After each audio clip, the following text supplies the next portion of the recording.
If you want to search for a song on a Nothing Phone 4a or 4a Pro, then in that case you can use Circle to Search, which we can of course activate by pressing and holding our finger on the home button if you use 3 buttons for navigation, or on the navigation bar if you use gestures for navigation.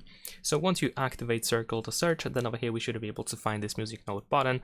If you tap on it, then you can play, sing, or hum a song in order to try to get the song title in Google search results.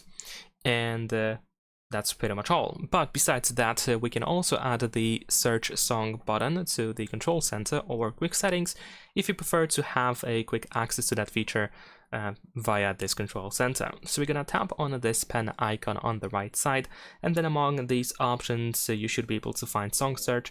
So we can tap on it in order to add it to the list, and then we should be able to just simply tap on that button in order to activate exactly the same feature.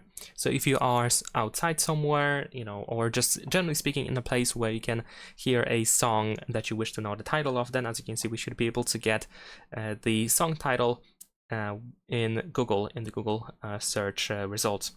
Even in my case, a song was detected even though nothing is being played. So that's pretty much it. Leave a like and subscribe.